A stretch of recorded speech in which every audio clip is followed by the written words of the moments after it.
Ia adalah pemimpin para pemuda surga. Ia adalah cucu Nabi Muhammad SAW dan putra dari dua insan termulia.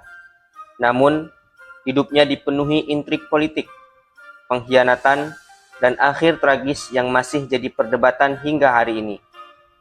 Inilah kisah Al-Hasan bin Ali bin Abi Thalib radhiyallahu anhuma, sang pangeran damai yang dikalahkan sejarah.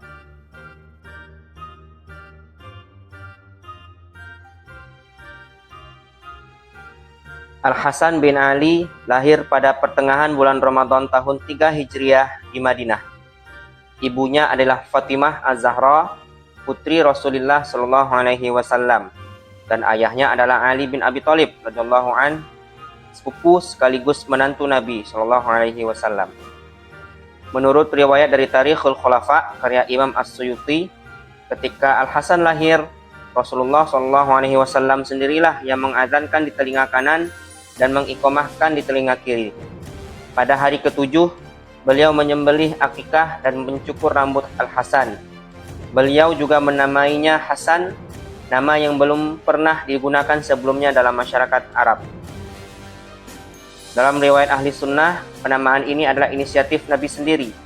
Nabi menamainya Al-Hasan, nama yang belum dikenal sebelumnya oleh bangsa Arab. Tarikhul Khulafa karya As-Suyuti. Namun dalam Al-Irsyad oleh Al-Mufid dikatakan, ketika Ali ditanya apakah ia telah menamai anaknya, ia menjawab, "Aku tidak akan mendahului Rasulullah." Rasulullah menjawab, "Aku pun tidak akan mendahului Allah."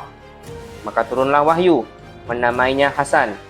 Dalam Biharul Anwar disebut bahwa nama ini adalah arabisasi dari nama putra Nabi Harun alaihi salam, yaitu Syabbar, yang berarti Hasan. Hasan dan saudaranya Husain sangat dekat dengan Nabi Muhammad SAW, kakek mereka. Dalam banyak hadis sahih disebutkan bahwa Nabi sering mencium, memeluk, dan membiarkan cucunya menaiki punggung beliau saat sujud. Dalam riwayat At-Tirmidzi dan Ahmad dikatakan Hasan dan Husain adalah pemimpin para pemuda surga. Hasan tumbuh dalam suasana ilmu, akhlak, dan kasih sayang. Rasulullah menjadikannya simbol kelembutan dan kebaikan. Ibnu Sa'ad dalam Tabaqat Al-Kubra menyebut Hasan sebagai seorang anak yang lembut, penuh kasih, dan tidak suka kekerasan sejak kecil.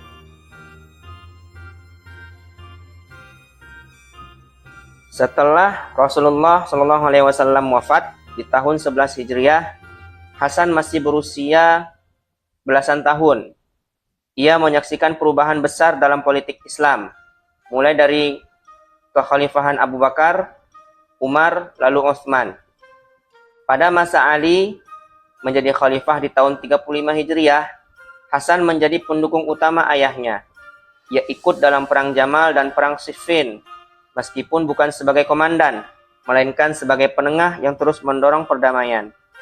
Ibnu Jarir At-Tabari mencatat bahwa Hasan sering bertindak sebagai diplomat dalam konflik internal. Ia dikirim ayahnya untuk meredam kaum Khawarij dan negosiasi dengan pasukan lawan.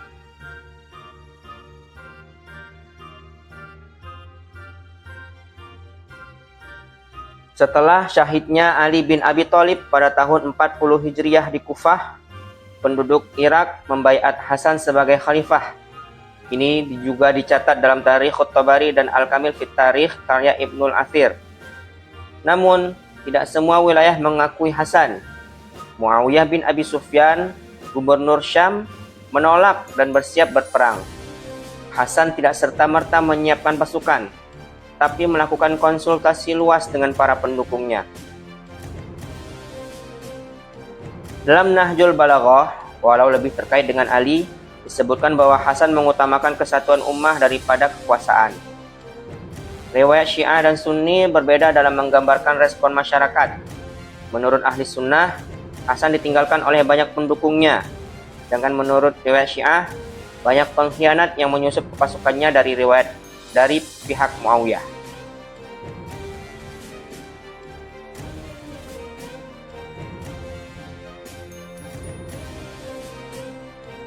Hasan akhirnya memilih berdamai dengan Muawiyah pada tahun 41 Hijriah yang kemudian dikenal sebagai Amul Jamaah atau berarti tahun persatuan jamaah. Perjanjian ini punya beberapa versi riwayat. Menurut Tarikhul Khulafa, Hasan menyerahkan kekuasaan dengan syarat Muawiyah memerintah dengan adil dan tidak mengangkat penerus dari keturunannya sendiri. Menurut riwayat Biharul Anwar, begitupun juga dengan Al-Irsyad, dinyatakan Hasan menandatangani perjanjian damai karena banyak tentaranya berkhianat dan tidak loyal. Bahkan ada yang mencoba membunuh beliau ketika tahu ia berunding. Poin penting isi perjanjian: 1. Muawiyah tidak menunjuk penerus. 2. Tidak boleh memaki Ali dari mimbar. 3. Ahlul Bait mendapatkan perlindungan penuh. Namun, pasca perjanjian, banyak dari isi itu yang dilanggar. Ali tetap dicaci dari mimbar ke mimbar, dan Yazid bin Muawiyah mulai dipromosikan sebagai calon khalifah.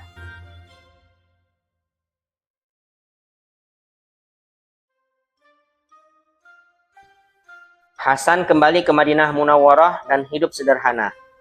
Ia dijauhkan dari politik dan lebih fokus pada ilmu dan ibadah. Dalam Tabaqat Ibnu Sa'ad, Hasan disebut sebagai tokoh paling dermawan dan bijak di masanya. Dari Al-Bidayah wan Nihayah oleh Ibnu Katsir, Al-Hasan disebut telah membagi seluruh hartanya sebanyak 2 kali dan membagi separuhnya 3 kali. Namun, hubungan dengan pemerintahan Muawiyah terus memburuk. Mata-mata di sekitar Al-Hasan mulai muncul satu persatu.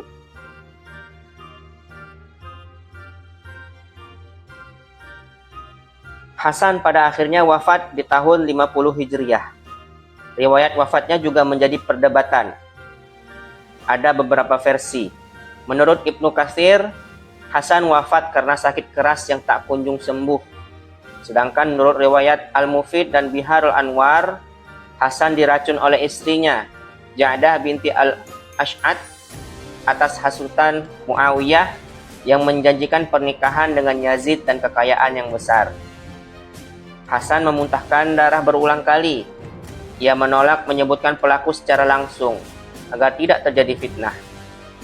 Ia berwasiat agar dimakamkan di sisi kakeknya, yaitu Rasulullah SAW, namun dihalangi oleh sebagian anggota Bani Umayyah, khususnya Aisyah dalam sebagian riwayat, sehingga akhirnya dimakamkan di pemakaman Baqi.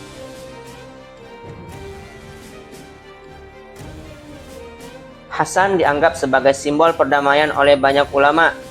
Ia bukan pengecut, tapi pemimpin visioner yang lebih memilih menyelamatkan umat daripada mempertahankan kekuasaan yang semu. Dalam Syiarul A'lam An-Nubala karya Az-Zahabi dikatakan, andai bukan karena keputusan Hasan, pertumpahan darah umat Islam akan lebih besar. Imam Abu Hanifah bahkan sangat menghormati Hasan dan menolak mencela keputusan perdamaian itu. Syiah memuliakan Hasan sebagai imam kedua setelah Ali dan percaya bahwa perjuangannya tak kalah suci dibandingkan Husain yang gugur di Karbala. Dalam sejarah, Hasan bin Ali jarang disorot seperti saudaranya Al-Husain. Namun sesungguhnya keputusannya untuk damai adalah jihad yang tak kalah berat. Beliau menanggung kehinaan demi menjaga darah kaum muslimin, dan meskipun diracun, dibungkam, dan dilupakan oleh sejarah penguasa, Hasan tetap hidup dalam hati orang yang mencintai kebenaran dan keadilan. Kita ingatkan kembali hadis Rasulullah SAW. Beliau bersabda, barang siapa mencintai Hasan dan Husain, maka ia mencintaiku.